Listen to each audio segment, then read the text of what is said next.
I want to say thank y'all for being here. My name is Michael Williams Jr. This is my wife, Lynette. I'm born and raised in Atlantic City, New Jersey. For 22 years of my life, I struggled with crack cocaine and heroin. For the last 16 years, I have been walking free from all those drugs, criminal lifestyle. In August 2009, found myself sitting on a bench. I was suicidal.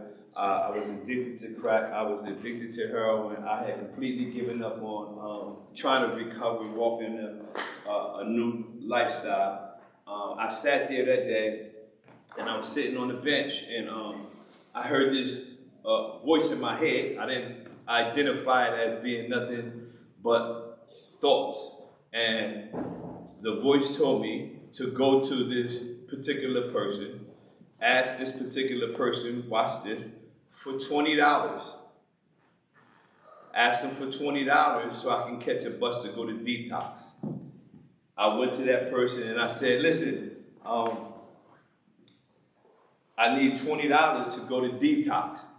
I said to the person that was working he wasn't working, but he had a church in the Salvation Army. It wasn't a Salvation Army where the clients be to go to program. It was like the core. Y'all ever see the Salvation Army where it's just the core? It's not really people in there like that. But I went there, so I told him, I said that God told me to ask you for $20 to go to detox.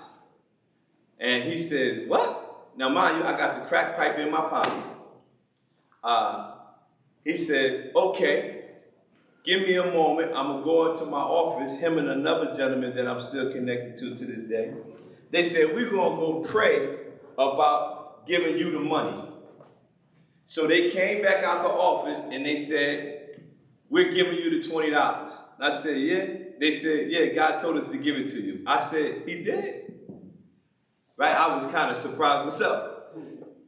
They gave me the $20. This was 2009 in August.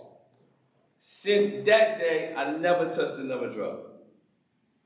Since August 2009, since that day, I'm now a certified drug and alcohol counselor. You can clap right there. I don't know if you like to cheer for people, but you're cheering for yourself. Since that day, not only am I a certified drug and alcohol counselor, I'm a nationally certified peer recovery support specialist. I'm an 11-time published author. I started my own program, which we're going to go over today, called the Minor Adjustments Program. The program that I work for today, I work for a county government in Bridgeton, New Jersey. That facility that I work for today is the same facility that I went to go get help for my addiction. So now I'm a certified drug and alcohol counselor in that program, in that same place where I went through, sort of like who the individuals who work around here, similar to that same situation. Since that day, I got my wife back. Because a lot of y'all had destroyed relationships due to your substance issues. If y'all honest, can I got any witnesses in here? We destroyed my relationship, so I'm gonna let my wife talk a bit about how some of the things that she would like to talk about real quick.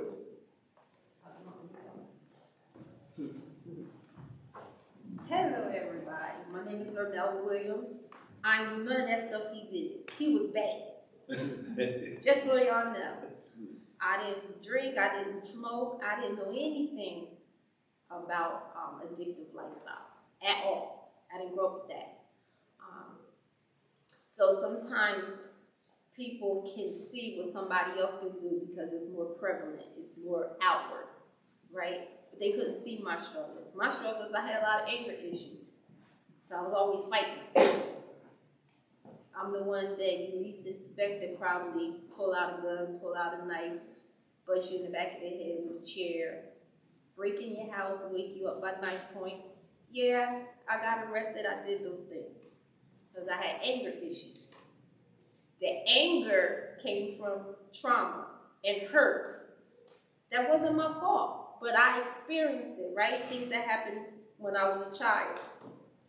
So just like my husband grew up with an addiction issue, trauma, things, lifestyle, I grew up with my own issues, right? So now I connect with this man and he's got issues and I got issues, so it's no doubt our relationship is going to have issues. But let me tell you something. We are here as of examples of what God can do with a mess. I understand fully that when we go to NA and AA, we go to the rooms, that everybody can serve and believe in and worship whatever their God of their understanding is. That's your choice. It's your choice. And we're not here to change that. But we are here telling you that the God we try, the God we serve, has evidence that he works. I did 11 rehabs with my husband. And it wasn't until he went to a Christian rehab and gave his life over to God that he was on and popping from them.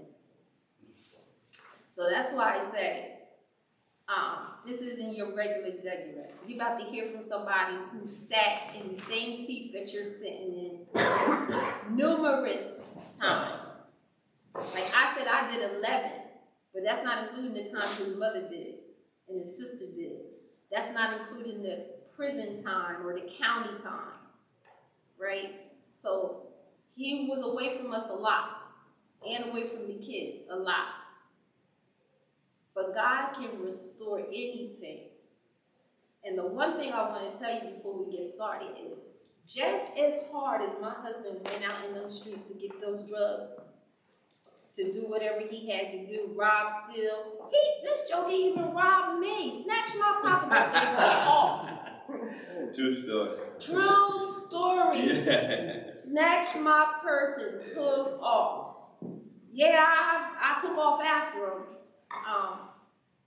But God can restore even that, where we can laugh about it now and then it was something that we could cry. But he went, as hard as he went for that lifestyle, he goes twice as hard for this one. And that's how you're going to get it. That's why I said, you can't sit here and be lackadaisical. You can't sit here and get caught up in small talk and thinking about what you're going to eat and how long they want to be and I don't feel like hearing this. Yeah. That's not going to get it. You got to show up. You got to show up hungry. Because when my husband would go to that drug man, if he said, walk my dogs or go clean the kennel or whatever, or go to the store or wash my car, we did it and we did it happily, right? He didn't care about how I was feeling. He did it because he wanted something. And that's how you got to be with this thing. You got to want it. And you got to do it. Everybody go to take 5. What I'm going to be giving y'all, I'm going to be giving y'all stuff here and there. I'm going to be pouring into you guys and young ladies. I'm going to be giving y'all information. I know without a shadow of a doubt that I'm in a group of individuals who think they got it and everybody knows they don't really need to know no new information and all that stuff. I get it. That's okay. But I'm going to try to pour something in. So on page 5, the minor adjustment, our motto, everybody say anywhere. Everybody say anywhere. But backwards. Let me explain to you right now. It will be participation. You have to listen to me. You have to hear the words coming out of your mouth. Okay? You have to hear the words coming out. Everybody say anywhere. But backwards. The purpose of the program on page 5, it says minor adjustments is dedicated to preventing and reducing crime. Our primary purpose is to teach men and women how to make the minor adjustments that are necessary for their lives, which will allow them to obtain and maintain a productive lifestyle after incarceration and or rehabilitation. Our motto is anywhere but backwards. Everybody say anywhere. But backwards. If you don't get anything from us Friday, Saturday, and Sunday, if you get this part right here, I guarantee you, your life will change like never before. Because most of us in here, this is not our first time in some type of program. We've been in programs over and over and over and over again. And if we are honest, we already have what we need to succeed. Want me to tell you what y'all really missing? You don't know how to apply what you know. You know everything you think you know. When everything you know about the recovery or addiction and everything, watch this, you already know it. We are only here to try to teach you how to apply what you know. The program is designed to teach you how to apply it. The only reason that you have to come back and forth over and over to a facility that you're not coming to encourage other individuals, coming back to like alumni and things like that. I ain't saying don't come back for that, that's awesome. But to continue to go down that same path over and over again is because the information you already know, you're simply not applying it. That's why Minor Adjustments was created. I tell my clients all the time, Mr. Williams, I know that, Mike, I know that, Mike, I know that. And I said, you know what? You're right, you do know it. Let me teach you how to apply what you know so you can go down the path. So look at page 6. Oh, first, on page 5, there's 2 words and they're real big on page 5. What are they? Everybody say it again. Okay, go to, I really appreciate y'all participation. I'm telling y'all right now, but I'm a faith guy, and I'm not ashamed of it. Before I come here, I pray for all of y'all. I pray for your families. I pray for your children. I pray for your spouses. I pray for the people that you get, that they get on your nerves. I want you to succeed. I only came here for one thing. Everybody's not going to receive the information and trying to help you, but who we only came for, the hungry. Whoever are tired, if you're really tired and you really want to succeed in this area of recovery, then that's what I came for. It can be 15 people, but only 2 of y'all really want to change and really want to, because some of us in this room right now have already in their mind that they're going to try it again. I came to crush that, right? Some people already have in their mind, I know what I'm doing. You don't. You know, you need to learn how to apply it, the repeated cycle. So the 2 words are what? Okay, look at page 6. Everybody say, to attain my sobriety is easy. My challenge is to maintain it. Say, to attain my sobriety is easy. My challenge is to maintain it. The reason why I say that is because if you like me, and I know that you are, you have received or you have sobriety before. Anybody in here had sobriety before and relapsed? Okay. So obtaining our sobriety is actually not the hard part, because we already attained our sobriety previously. The hard part is staying on. We get our sobriety, then we lose it. Now watch this. In August 2009, when I obtained my sobriety, I didn't have to go get my sobriety in 2010. I had it. I got it. It was the easy part. The hard part was, how do I what? Come on. How do I maintain it? So you need to learn the strategies, the relapse prevention things, your spiritual development. I don't know. Everybody is different. You need to learn, what do I need to develop to keep it? So I got 16 years, going on 16 years in August. Every year I didn't have to attain my sobriety. To obtain means page 6. Look on page 6. To obtain means what? What to attain means to what? To maintain means what? To attain means to come into the possession of something.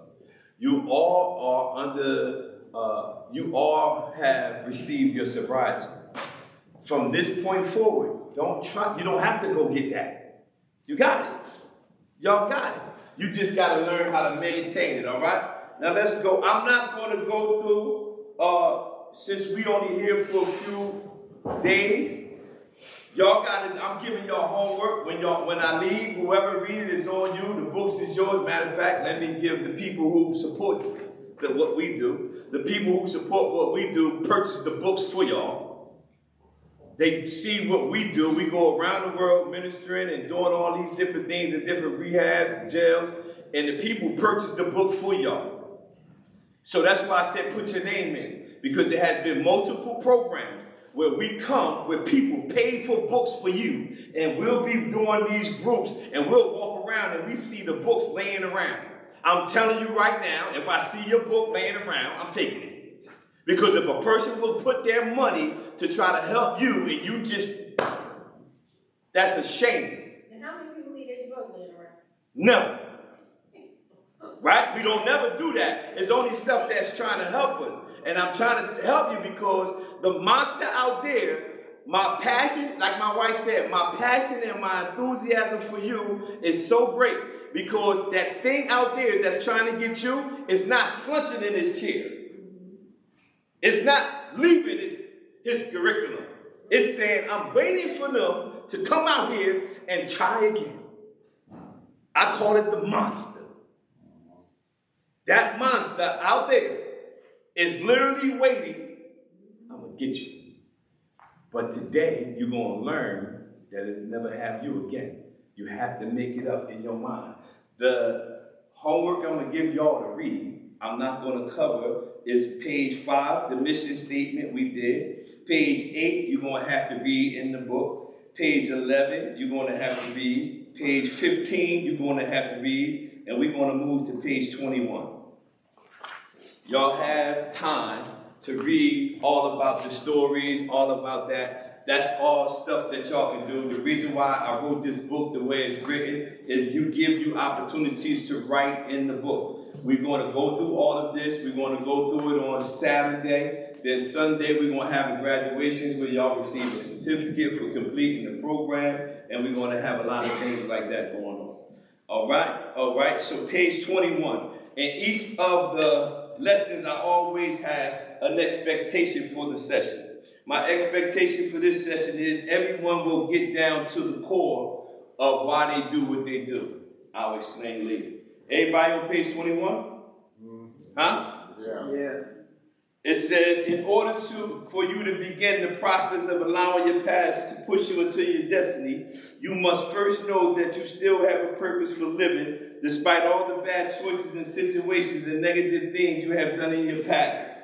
That so many people want their lives to have meaning. They want to do the right thing, but are often unsure what that is or what it entails. Do remember, you and I were created to do something extraordinary. You have a purpose. Everybody say, I have a purpose. I have a purpose. So when I say everyone will get down to the core, right? If you take an apple, you peel the apple, take the skin off the apple, go outside, bury it into some soil, you won't actually produce the greatness that's in the apple. But if you peel that apple, cut through the pieces you can eat, you take the piece you can eat, you try to bury it, you still won't produce the greatness that's in the apple. But if you peel that apple, cut through the pieces you can eat, you'll come across the part of the apple that's called what? I'm telling y'all, y'all already know. I'm just going to show you how to use it. Somebody say the core. When you break through the core, you get to what? Seed. The seed represents what's in you.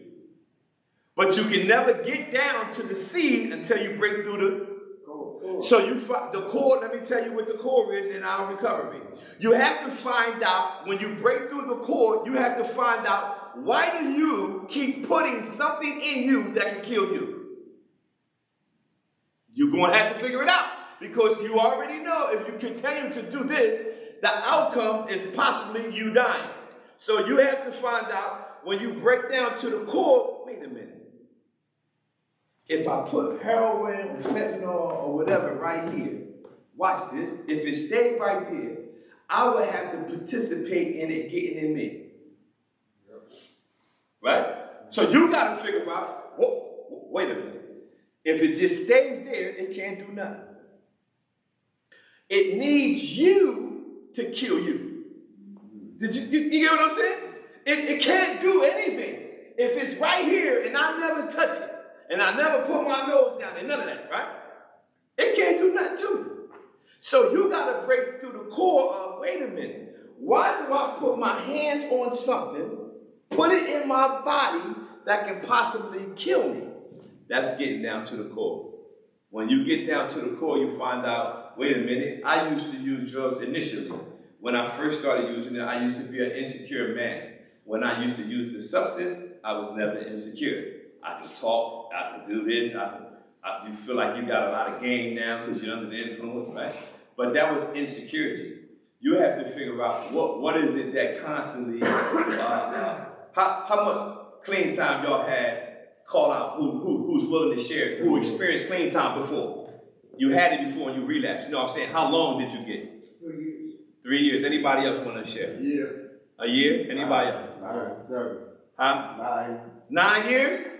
Okay, this is important. You need to pay attention. Go ahead. You want to say? Almost 2 years. Almost 2 years.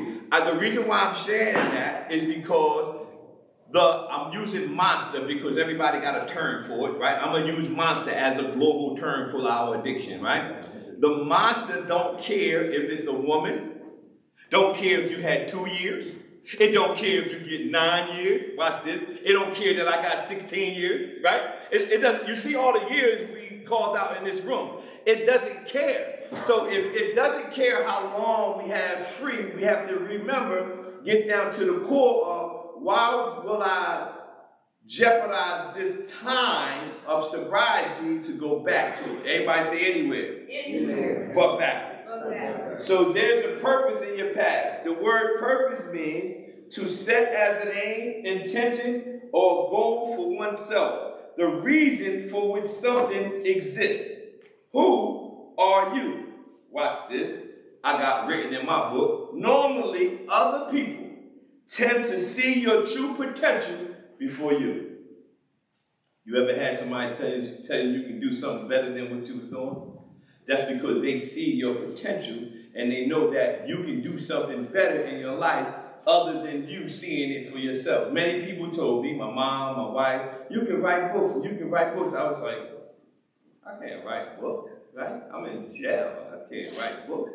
And all those letters I used to write, it ended up being a blessing to me because I literally started writing books, right? But some people told me before I even thought about it.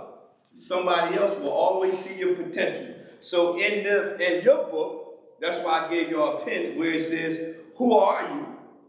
What's your purpose? You got to find out what your purpose is. Everybody has a purpose. Everybody say, I have a purpose. I have a purpose. The next one, what's the next bullet say? What's your purpose? Next after that, the third one.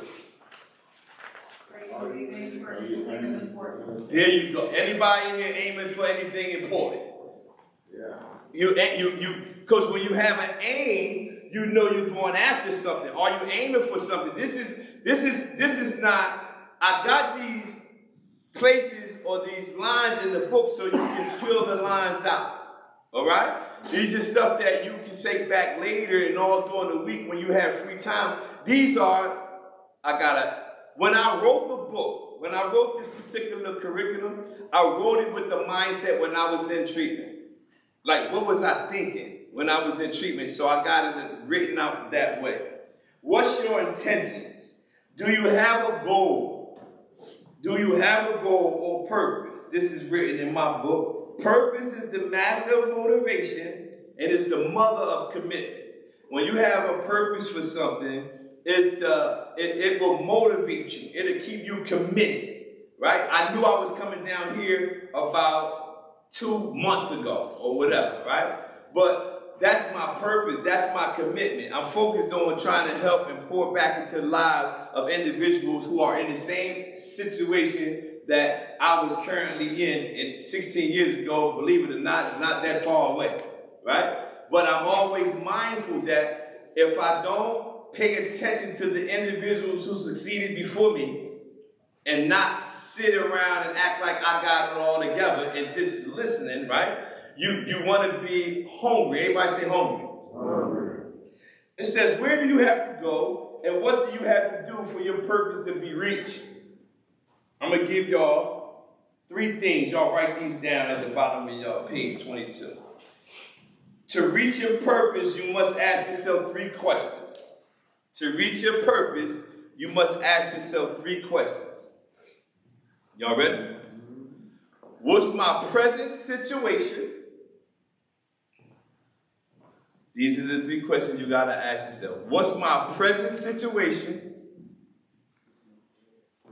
Second one, y'all got that? Y'all got the first one? Second one is, what's my desired destination? So to reach your purpose, you got to ask yourself these questions. What's my present situation? Number 2 is, what's my desired destination? Do anybody want to guess the third?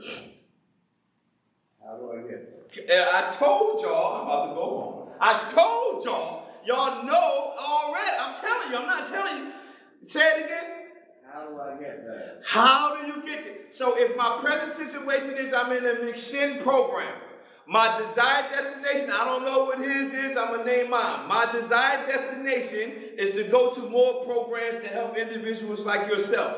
So what do I got to do in here? I got to reach out to different programs.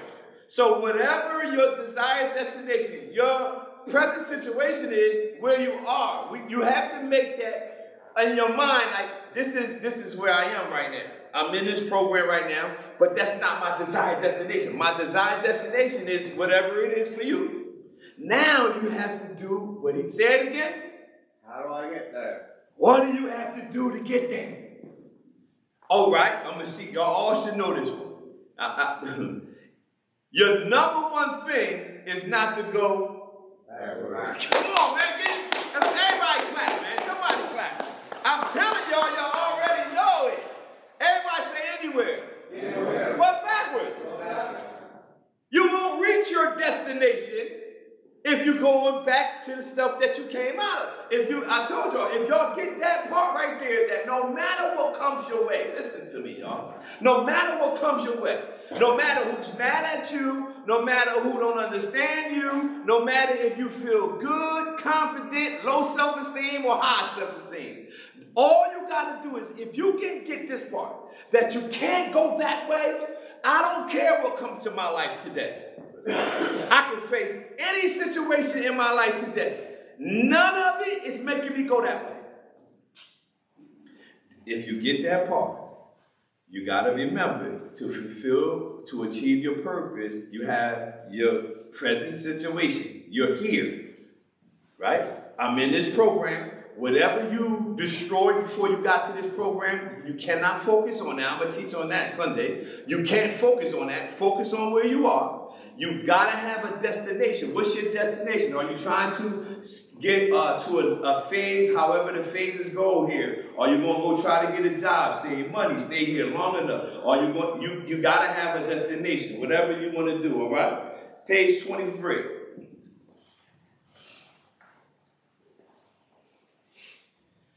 No matter what anyone says to you, or no matter how you look at it, y'all see where I'm at? Mm-hmm. The fact remains that you have a purpose for this world and you have a reason for living. Telling yourself that you have a purpose, even though your present situation may leave you feeling broken inside. However, this is a great place for you to begin. Start by encouraging yourself. Stop waiting on others. Tell yourself, everybody read. Come on. Come on. Come on. Come on. I'm telling this. See, y'all think I'm playing with you. You're going to get up every day. I'm a very, you can tell, I'm a very enthusiastic man. I love life. I love it. But it's not always that way. So when I get up and I don't feel like me, I say I tell myself, I have a purpose. You're going to have to learn to encourage yourself. You are not going to have, I'm telling you this, I don't care how long you have in recovery. You're not going to come and have the red carpet treatment. You know, you think the program is terrible, the program is this, but the program didn't see you on the street and said you want to come to the program. You could probably, more than likely, contact the program. But then you get in the program and the program is terrible. Everybody's wrong. The staff is wrong. Shut up. Listen, it's time for us to get to a level where we have, everybody say accountability. We get in the program and anything wrong with the program. This is wrong with the program. They need to change this. Why do girls get to do this and we don't? Let's be quiet. It's not about that. It's about you. The program are the rules in the program. The things they have in the program is actually not about you. I've learned from being in institutions over and over. I was in my last program I was in, they had rules. These particular rules I consider to be stupid. Look, Eli, you think some of these program rules, but that's fine. So I said, this is a stupid rule, right? So they had one rule. I'm gonna tell you what it was. We didn't have women in the facility. It was an all-male, 40-men facility.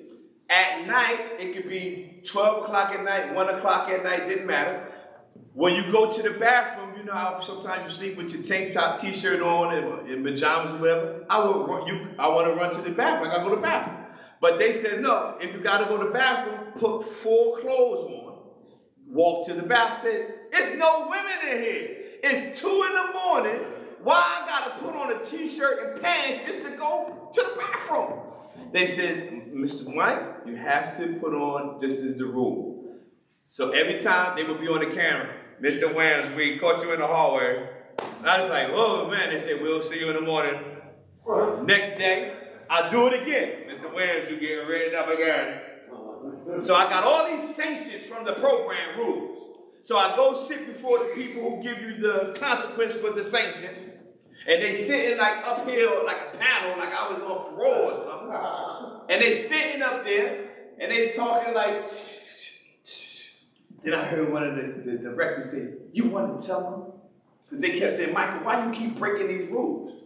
I said, man, this is stupid rules y'all got. So they said, you want to tell them? And I said, tell me what? They said, yeah, let's tell them. So they said, we know the rules are stupid. We put the rules in place, stupid rules in place, to see if you will obey them. And I said, what? So they said, let me show you how it works with your recovery, Mr. Williams. Because in recovery, everybody knows this rule. Don't pick. Come on, you go act like y'all know the rule. Okay, what's the #1 rule in recovery? Don't pick up, right? That's the #1 rule. But in order for you to relapse, what you got to do? You keep breaking that stupid rule. Y'all, come on, man, y'all get it? So the program had the rules, and they said, Mr. Williams, we know it's stupid. We're trying to show you that you leave rehab over and over, and you keep breaking the same stupid rule. And I said, I'm putting my shirt on. Watch this, y'all. I never used again. This is why the mind, everybody say anywhere. Anywhere.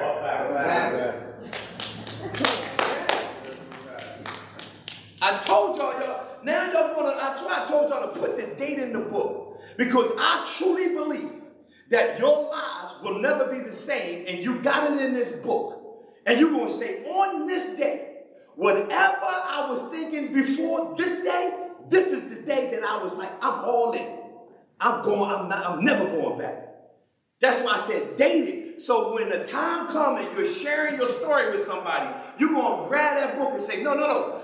This day right here is when I totally said, that's it. I understand. This man made me really see some of the things. I'm telling y'all, the rules in the place that you probably think are stupid. What's your name? John. John must have said it a couple of times. This is a dumb rule. But y'all get what I'm saying, right? Yeah. I'm showing y'all different strategies how. That's why I named the program Minor Adjustments. It's a minor adjustment you have to make that will actually be major for your life. I hope y'all getting something out of this right now. Let's go to. No. Everybody say my purpose is greater than my struggle. Say my purpose is greater than my struggle.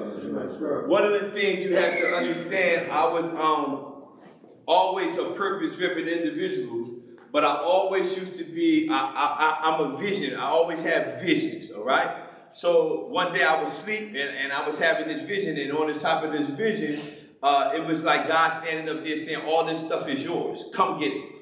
So I said, it's mine. This is, a good life.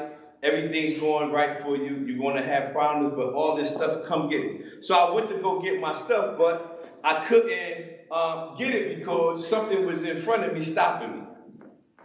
The vision went away. Next day I had the vision again. This time when I was going to go get my stuff again, and they were saying, this is your purpose, come get it. I went to go get it, and again, something was in front of me, it was stopping me. But when I looked at the person that was stopping me, he had writing all over him like tattoos. And all the writing that was over the person that was stopping me, it had all the struggles that I had. It had every struggle that I was currently having written all over him like tattoos. So I'm looking at the struggles and knowing that I actually have these issues, I got depressed because I knew that the struggles I was reading, I really did have.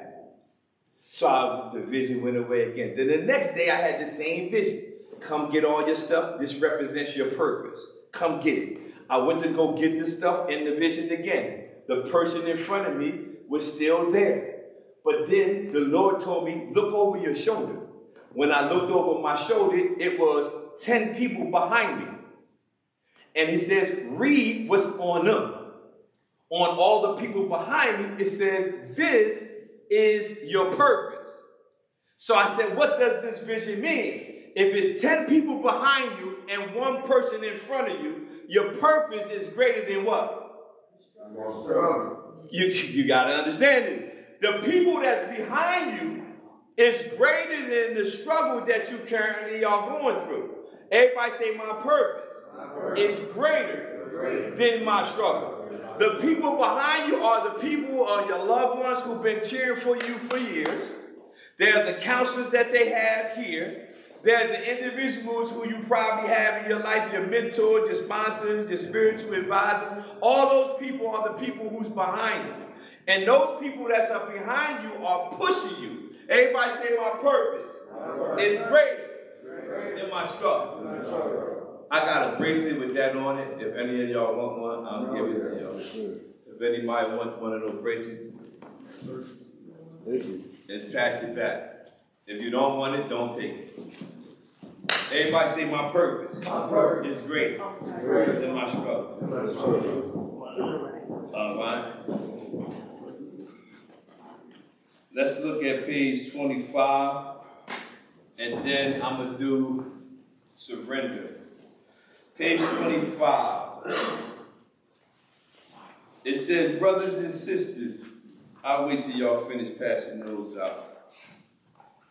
Y'all getting anything today so far? Yeah. All right. I hope y'all getting something, because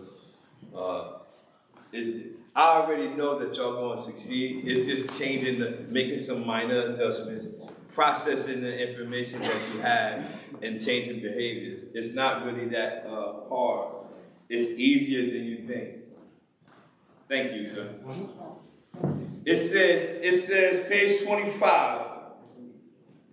Everything that I don't cover up through here, right? Because we're not here. Really, we usually come back our program, we literally do it. We'll come in for 1 week, teach a lesson, come back the next week we have but since we in Jersey and we are down here, I'm giving you everything I got.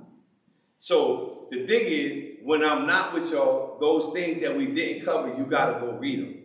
And then I don't know how I'm gonna try to connect with Jesse, because I can do virtual meetings with y'all from where I'm at. I can literally send him the link and have y'all in here, and we can go over the other lessons that we didn't cover. All right? So, because I want to try to keep pouring it into y'all. So, page 25, brothers and sisters, y'all see where I'm at? Yeah. I do not consider myself yet to have taken hold of it, but there's one thing I always do, forgetting what I did in my past and reaching towards what's ahead. Everybody say ahead. Ahead. The only reason you need to look back at your past is to learn more about who? Yourself. The person who loves instruction loves knowledge, but the one who hates to be corrected is stupid. Sounds harsh, but that's the truth. because somebody told me before I kept relapsing what not to do. And I kept doing it because I didn't like to be corrected. A person don't like to be corrected, they're going to keep going down the same path. And it's important that you process it and have accountability. Everybody say accountability. You must have somebody that'll hold you accountable. Some of my friends, I would be going somewhere. I say, yo, let me tell my wife where I'm going. They used to be like, why you always tell me you're going to text your wife and tell your wife where you're going? I said, man, I'm trying to be accountable. I got to, because you don't do it. Don't mean I ain't going to do it. But you watch this. You don't have to be like other people. You want to be accountable because when you come from a criminal lifestyle, it's very important when you got a criminal lifestyle history. Because you could be on a street where some crime was committed and you changed, and they be like, well, you was on that street. And you can get basically, what? Because of your history, they can actually say, since you was on that street, right, they think you did it. Huh? You more than likely did it, but when you're accountable, right? When you have somebody to hold you accountable and you telling people where you're going, what you're doing, and you're honestly doing that thing, it's different. The word past means what has existed or has happened at some time early or some earlier time or at an earlier point of a person's life or career. Now this is the first bullet. What that first one said? Who do you blame for your past? Who do you blame for your past? Because for years, I used to tell, because my mom was an alcoholic and my father was a drug addict, right? So when I got into my mess, I always said the reason why I'm on drugs is because of y'all. But only one problem I had. I got a sister and two brothers, and they was not smoking crack. So I said, Dad, this is not going to work. I need y'all to smoke crack. The person I blamed is not, in order for my story to hold up in the court of law that I'm like this because of you, that means all the kids should be doing the same thing. The reason why I say that, you got to find out, are you blaming somebody for what you're going through, or are you taking accountability for what you're doing? Because a lot of times we want to blame somebody else. What are you holding on to? This is very important, y'all. What are you holding on to from your past? I'm going to give y'all some motivations for leaving your past behind. You good back there, Ms. Desiree? Yes. All right. I want y'all to write these down. I'm going to give y'all some motivation for leaving your past behind, all right? Tell me when y'all ready. Y'all ready? Think about the benefits of not using. These are motivations for leaving your past behind. Number one, think about the benefits of not using. One of the benefits of not using, right? I can go to Home Depot and buy stuff for my home instead of taking let me tell you what my wife did. She is not right. One day, we was walking out the house, and we happened to see the man that I was buying drugs from. And my wife said, babe, you brought him a nice car. I know y'all think that's funny. You know? Yeah, she said, you brought that man a nice car. Because if we think about it, he used my money to buy the car. So think about the benefit of not using. One of them is you'll keep your own money instead of giving it to somebody else to take care of their families. That's a benefit. The next one is, this is motivation for leaving your past behind. Number two, recall unpleasant drinking and drugging situations. You have to recall the unpleasant time. Most of the time we hear war stories about how it was good and how it was this and how I had fun. And forget those times. You need to recall when it was terribly wrong. So your motivation for leaving your past behind, recall unpleasant drinking and drugging situations. All right? Y'all got that? Number three. What's your name with the hat right? This came in. Demetrius. Number three. Focus on the progress you are making. Bless you. Focus on the progress. The progress you are making. Remember I told you what's your present situation was the desired destination. You want to focus on the progress you're making because it might not seem like it's a big deal, but it is a big deal. Focus on the progress. The next one is think about potential negative consequences. Think about potential negative consequences. These are motivations, right? These motivations for leaving your past behind. The consequences that you could possibly suffer, right? Those things are being, when you think about the potential negative consequences, it's very important because you'll suffer a lot of harm, right?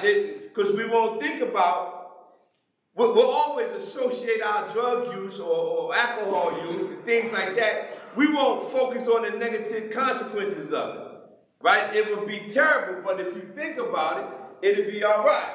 The next one is, everybody say distractions. Distractions. Yeah. Motivations for leaving your past behind is, the first one is think about the benefits of not using. Recall unpleasant drinking and drugging situations. Focus on progress, the progress you are making.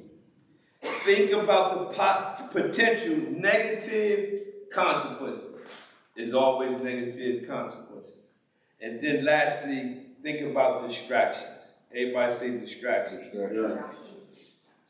All right, we're going to move to page 29, and we're going to teach on surrender, and then after that, we're going to be out of here till tomorrow morning. We're going to have a good time, but it's going to be a lot of people. I don't know how many people are here, but everybody's not going to get what y'all going to receive for participating, because we got more stuff, right? But everybody, they're just going to see y'all with it. They're not getting it, because if they're not participating, they're not receiving it. I'm not giving it to them. I don't care if they're in the program or not. But yes, if they're not participating, I'm just not. I'm telling you, I'm past that. We both get a trophy. We both get it. I didn't grow up in that era. I told my grandkid, watch this.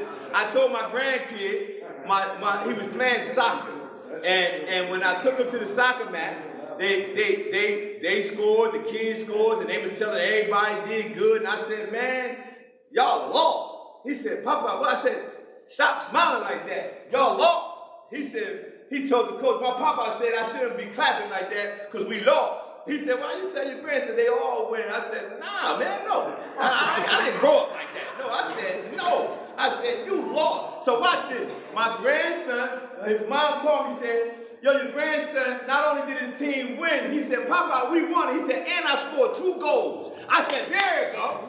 Right? Because he said, I didn't accept this, everybody did good. No, you lost. They beat you. Then the next time they played, he scored twice and his team won. He said, Papa, I scored twice and we won. I said, now that's what I'm talking about. But when we have that mindset of just give everybody this, and no, if y'all participating, my wife and I came down here, the people who purchased the stuff for y'all, everything we giving you, right? I cannot make this up. Everything, every bracelet, every book, every t-shirt, everything we giving you, somebody paid for you that you don't even know. So why would I come and give them people who gave their money to purchase something to people who don't want to participate? Would that be right? No, I'd rather just keep it. You got to participate. So anyway, all right, let's go. I want y'all to understand, because as you can see, I'm a passionate individual. I'm enthusiastic. It's because I know you can make it. I know it. But I know out of all the people here, everybody not going to lock on it like that. You're going to have to get so focused, right? Because some of y'all probably already have in your mind that you're done with the old lifestyle, right? This is just an added incentive that say, I already was done. But this really makes, like I'm really so done that I want to do something different. You just want to do something different. It's a whole, I told, right now they going around, a lot of people, struggling with fentanyl and all that stuff, and meth and all that stuff, right? I said, man, I ain't got no time for that. I don't have time for it. I want to encourage people to be able to get free. Let's go to page 29. Let's go. Every group of lesson, I want to have an expectation. Everyone, this is my expectation. Everyone will realize that they can't change the system. I'll explain it. Everyone will realize that they can't change the system. So it says surrender. Y'all see where I'm at? Yeah. It says when two armies are at war and one of the armies wants to give up because they realize that they are defeated, they wave a white flag. Or when a boxer is taking a beating in the ring and the corner wants to stop the fight, they throw in the white towel. In this case, meaning your life, you are the one with the white flag or the towel in your hand. More importantly, you and only you have the power to wave it or throw it in, which is called surrendering, which is the key to what? Surrendering is the key to your victory, because we keep trying to fight it. I don't know why we do it. Every time I'm speaking from when I was actively using, but I'm a representative of you, right? I'm representing you, right? So for some odd reason, I would try to beat the addiction. Like, yo, I'm going to beat it. And then we'll have the mindset of, well, I'm not just going to do heroin. I'm going to just drink. I never used to be a drinker. I'm going to just drink alcohol, leave crack and heroin alone. Or if you was the vice versa. I really was doing alcohol, but since marijuana legal, I'm going to smoke marijuana. Or we'll have this mindset. You know what? When I get out, when I get paid, I'm going to do one. You haven't done one since 1941. We have, I'm telling y'all, this is all the stuff that goes on in our head. And because we don't realize that surrendering is actually the key. Trying to do all those other things is actually a trap. You just got to be like, because you might, I'm speaking from the seat. You might think, I know somebody who socially drinks. Let me put you on to something. It ain't you. That's right. you know somebody who can. My friend, I had a best friend before he passed. He used to smoke marijuana and everything. He was a professional fighter. Whenever he had a fight coming up, he would say, "No, I'm not smoking for the next 3 months." And I say, "What, you just want to stop?" He said, "Yeah, I got a fight coming up. I'm going to just stop." And I used to hate him. How you do that? Like, how do you just say, "I'm going to just stop"? Right? But you got to understand that's not you. Because in your addictive mind, you're going to look at people and think, these people do it. But those people ain't ended up in programs. I don't know why, but they ain't. Autofill, okay? Everyone, remember I said everyone will realize that they can't change the system. If you punch information, if you go online and you're buying something and you put your credit card information in on a computer and you purchase something at Amazon, wherever, and you close out. You come back to that website. If you start to punch in numbers, do anybody ever see the credit card try to come back up there? That's called autofill. What the computer is trying to predict is that you want to use the same card you used last time. Why is that important? The monster is trying to predict that you're going to come out here and I'm going to feed you the same thing you used to get last time. But in autofill on the computer, if you don't want to use that card, you got to put in a new card manually. So watch this. That system of predicting that it wasn't what credit card you used before is supposed to do that. But you got to change the information if you want to use another card. How is that important to recovery? That's a good question, and I'm glad you asked. The addiction, when you leave here, the person that sold you the drugs is going to predict you want the same thing you had when you was out here before, right? Yeah. You're going to have to tell them, no, I'm a totally different person. The same area where you go to, they're going to predict you're going to do the same thing you did. The addiction is thinking you're going to do the same thing you did. But if you don't feed it new information, it's going to predict you. So this is the thing. I used to go to certain places. I don't go no more. I used to do certain things. I don't do it no more. You can't predict that I'm going to do it. You got to change the stuff that you're feeding your information. So whatever, I was talking to the young lady's name again? Samantha. I was asking her, what do y'all do start from Monday when you wake up? And she told me all this stuff that's going on in here. And the reason why I wanted to know what her day was like for you and everybody else is because I realized that they're feeding you information. That information is supposed to override your old thoughts. But if you just think another group, another program, we got another program, it's not that. It's not that. That's why I said our program, the Mind That Does It program, is so different because people mastered 12 steps. People they mastered these other programs. They did it, they could do it from 12 steps to the first, from first to the 12th. They did it over and over and over and over again. We mastered it, but we're not applying it. You mastered the programs, but that's not the key. The key is you surrendering to the fact that, dang, you know what is the hardest thing for a man or woman to say? Dang, I don't got it. Because if I really had it, I wouldn't have never went back last time. When I finally knew I had it, something happened, I believe, I know exactly what happened. A guy pulled a gun out on me. Normally, when those crisis situations happen, I'm going to get high. Yeah.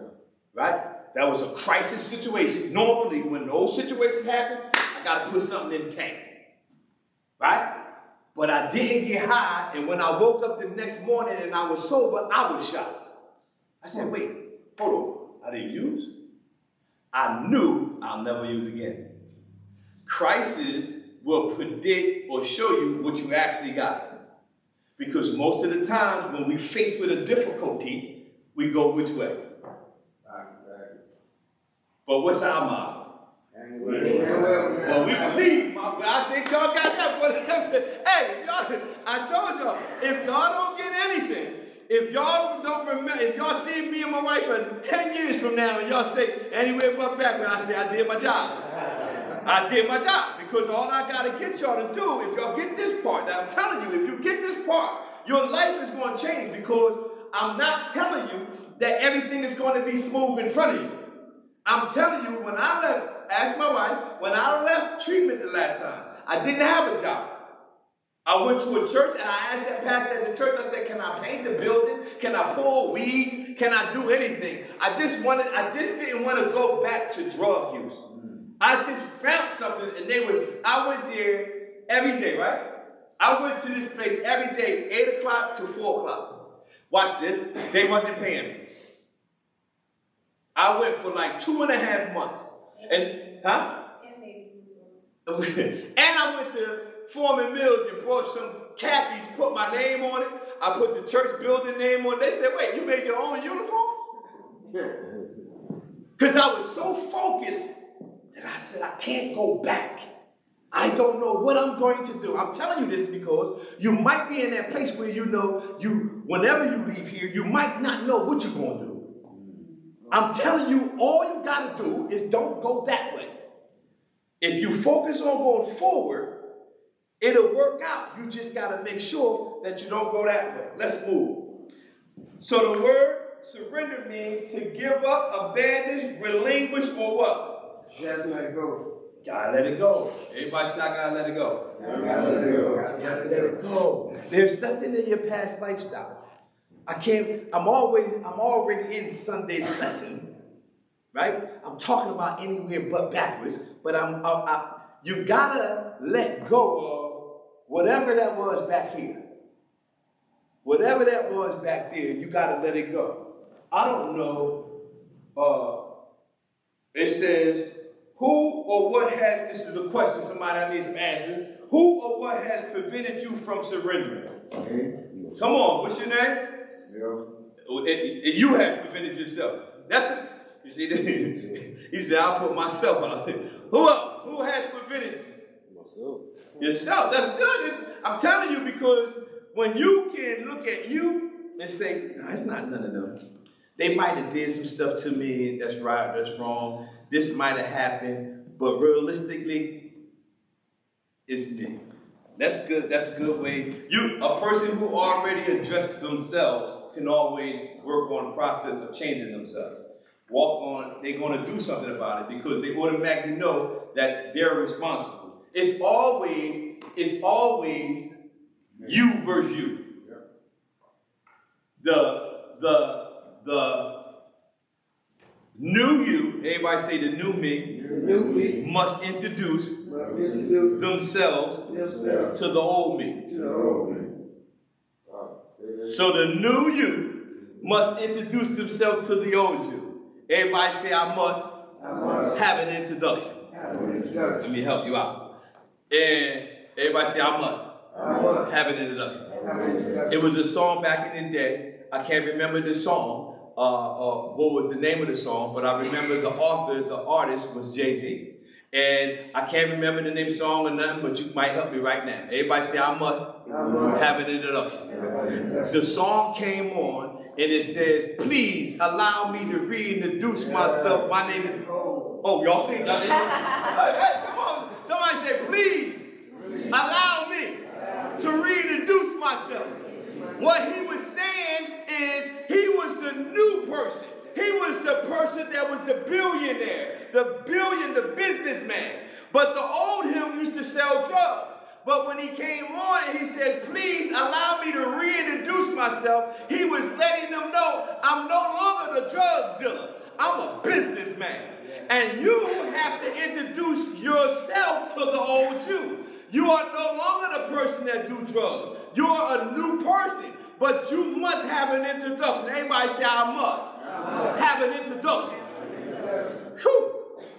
I got a picture, and the picture is me over here, and they got me on this side. And I'm telling him, we don't do that no more. Because your old you is going to function off of old patterns. But you have to tell that old person, no. Everybody say no. No. You have to tell it because it's going to function. It's going to want to go get the drugs. It's going to want to lie. One of the things you have in the process of being in the McShin Foundation that you have in your arsenal is training yourself to follow the rules and programs here. Because if you hear, watch this, and you're not following the rules and everything of this program, you are not, I'm telling you, you are not going to leave this program, go out there, and now you're just going to be this law-abiding citizen. Right. No, you're not. If you're still doing all those behaviors in here, when you leave out there, it's the same thing. Let's look at page 30. What's that first bullet on page 30? What's the hardest area for you to surrender? What's the hardest area? That's a question. Come on, y'all. What's the hardest area for you to surrender or change? Give me some questions, some answers. Go ahead. I can't hear you. Guilt over decisions. Guilt. Shame. Shame. Huh? Right. Past. Right. Pride. Woo! Ego, pride. Pride. That's good. Anybody else? What's the hardest area for you to surrender or change? It's hard for you. It seems like you just can't. I want to change it, but this is in my book. You can have it. I'll give it to you for free. I charge you them all. It says, change must be structured. Watch this. Old patterns get reinforced unless you feed the old pattern new information. Okay? Change, in order for you to change, it must be structured. Old patterns, our old lifestyle is still in us. Unless you feed it new information, that will flush it out. So whatever that information is, you keep feeding it, and it'll flush out the old pattern. After 16 years, I don't do what I used to do no more. It wasn't just like that. It's just that I kept feeding myself new information, and it flushed it out. Sort of like if you had a cup with a whole bunch of dirty water in it. If you keep flushing in new water in there, man, I'm telling you, if you keep pouring that water in there, eventually it might be particles in there, but the darkness of the water, it will start clearing up. It will start clearing. That's your life. That's our lives. So that old pattern, when we have that old pattern, it get reinforced. We have to feed it new information. So remember, my current situation, my desired destination, what I got to do in the middle. All the stuff you got to do in the middle is going to force out the old pattern. Let's go to page 31. What's your name, brother, right there? Timothy. Yeah.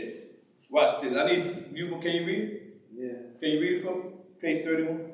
So many good people I encounter each day struggle with the idea of surrender. It is almost as if we have developed birds around our hearts that keep the world at emotional issue. Recognizing those stubborn obstacles that stand in your way signify the first step towards a strong faith that you can indeed surrender. One of the key obstacles to surrender is pride. Oh. I told y'all already know. Remember one of the things I asked, what did he say? Pride. This is why I tell y'all, I'm not telling y'all nothing y'all don't know. You already know. The only thing y'all missing is applying it. When he said that, I said, I wonder if he knows it's on the next page. I did. I know you did, but listen. But I'm saying that is because I'm trying to confirm. You hear all throughout the time we going through the lesson, y'all saying stuff that I'm saying, y'all answering stuff that I'm saying. I'm here to confirm to you. You already know it.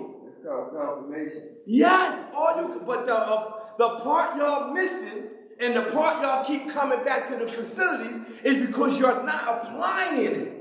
If you just apply, it comes to you. He literally just said the pride. On the next page, we're going to be talking about pride. Keep reading. What's the answer to it? We may not all admit this, but all of us have this in abundance. However, there is good news. It is known cure called humility. Without a doubt, it will take a humble person to surrender one bad lifestyle for a better lifestyle. Listen to me, man. Ladies and gentlemen. It will take a humble man or woman to say, I surrender this bad stuff for a better one. The only reason you keep going back to it is your pride. Your pride is letting you stay in it. And no matter how many levels or wherever level y'all might be, whatever stage of change you might be on, how much in there you know, how much faith you got, I don't even care. That ain't even why I'm talking. I know that if your pride, if you humble yourself, let somebody who has already done it teach you. And stop being prideful and saying, when he read or said that about pride, he said there's a known cure called humility. That means I don't care how old you are. I don't care if you're black. I don't care if you have a spiritual belief or not. I don't care if you believe in monkeys or horses. I just want you to understand pride is what keeps you going back. Because everybody in this program, y'all got some good staff members here. Y'all got some people who have came through it and now are working in the same arena as y'all, all right? So let's look at somebody, it says, not what I will, not what I desire, but as you will and as you desire. So page 32.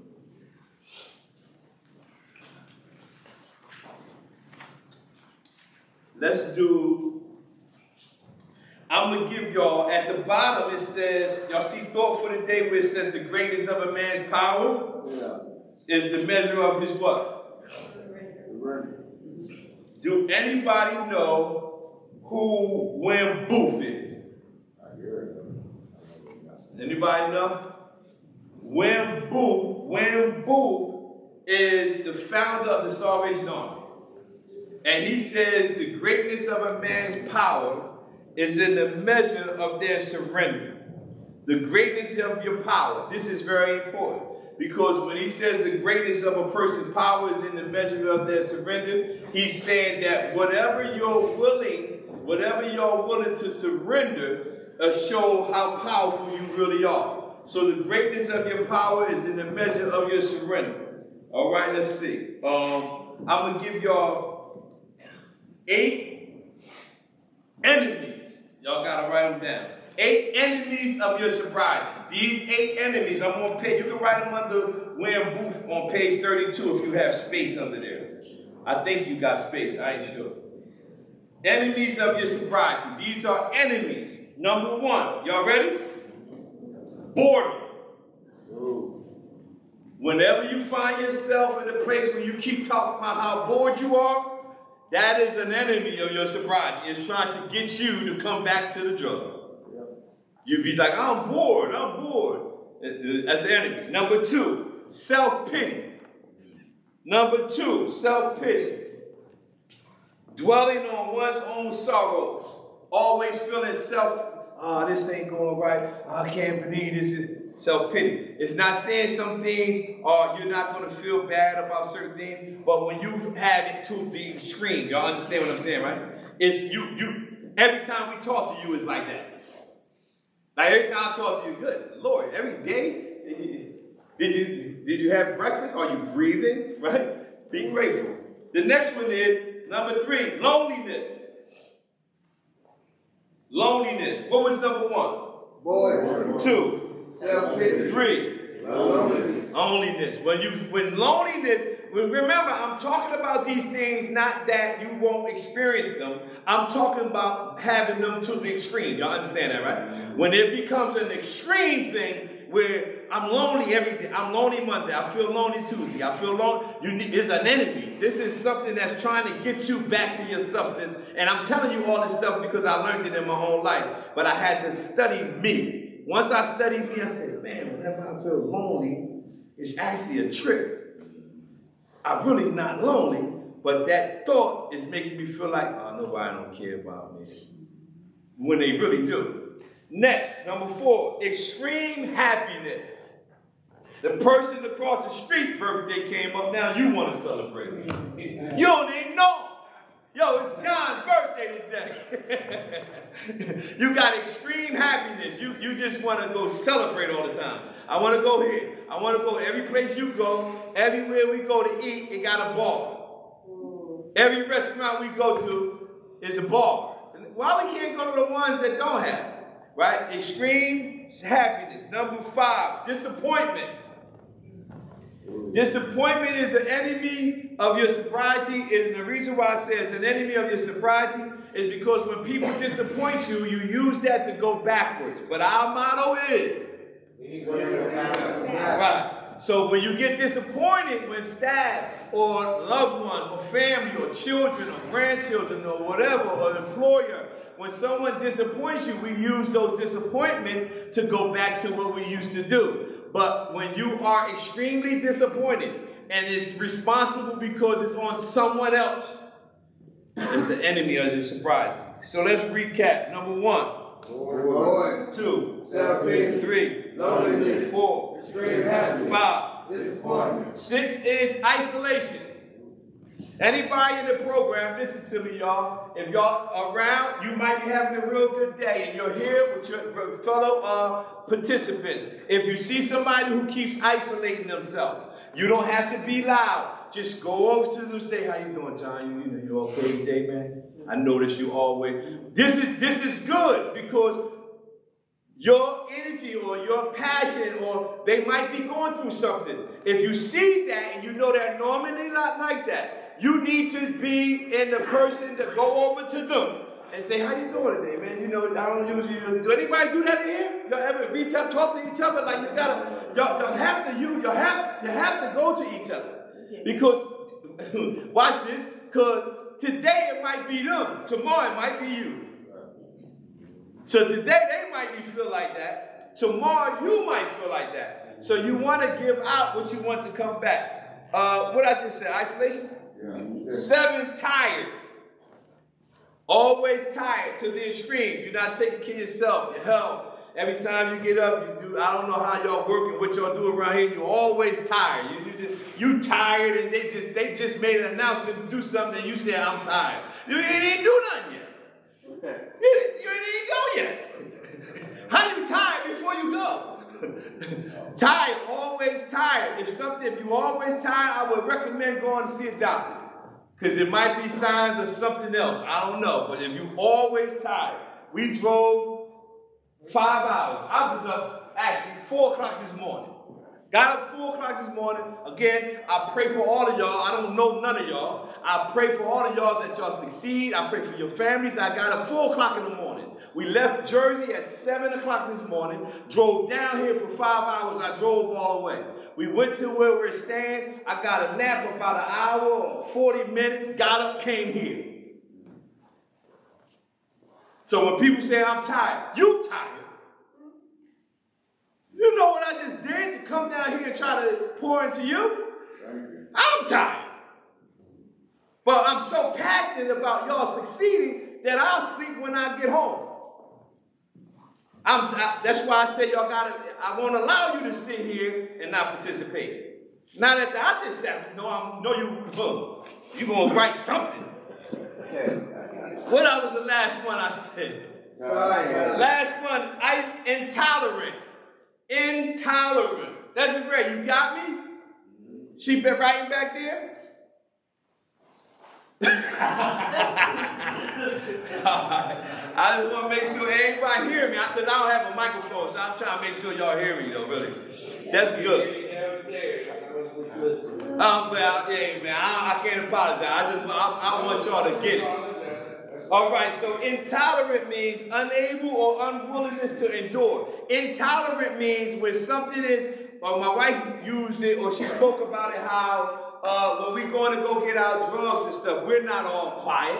If you go to the drug dealer and say, yeah, man, what you got, man? He going to be like, man, you don't get out my... Man, what you want, he said, and you tell him, I want this, right? But when we get on the side of helping ourselves, we're intolerant. We can't tolerate nothing. We can't tolerate nothing. I tolerated what drug dealers telling me run to the store, they give me something to get high with. Go do this, and they'll give me something to get high with. Let's go. Page 33. And this is the last part. All right, let me make sure, y'all, we're going to end on questions, comments, concerns, okay? But all the stuff that we didn't cover up until this page, when y'all get some, go back and read. Even in the morning, because we come back. What that paper say? Our first class is at 10? 10. All right, so y'all have time. So we 45 minutes or 40 minutes away, so we got to drive here. We're going to come 10 o'clock, come passionate, come prepared, bring your papers. If y'all got other questions and stuff like that, I don't know. It might be some other people show up tomorrow, but I'm worried about the people over there. As y'all can see, I'm going to actually stop right there. As y'all can see, I love y'all. I'm enthusiastic, passionate about pouring into you guys and young ladies. I just want y'all to take it. And again, I'm not saying you don't know it. I know you know it. Our program is designed to try to help you apply what y'all know. All right? Any comments? Any questions? Ask any questions. You can ask if you want to ask about your loved one, family, or that point of view. How my wife, because a lot of times my wife always say, y'all meaning us who actively was using, y'all see one perspective. But she said your loved ones see it totally different. So she see it from a different perspective from how we see it. So you gotta ask questions like that, all right? Again, I hope y'all got something out of these 2 lessons. I appreciate y'all. And good God Almighty, I am glad and I know that you enjoyed that message. If you would like to give, it's easy. Just text the word "sow" to 856-644 4553. Again, text the words SOW to 856-644-4553, or you can go over to our website, which is minoradjustments.org, and you can give over there. We believe that whatever is on our lives and our ministry can be imparted to your lives and your ministry as well. So thanks for being a part of our journey. We believe in reigning, ruling, and dominating in every area of our lives. And we believe that you can reign, rule, and dominate in every area of your lives as well. Thank you again for being a part of the Expanding the Kingdom Training Center and the Minor Adjustments Program. We truly appreciate all the support that you have given us. To God be the glory. Reign, rule, and dominate. God bless you.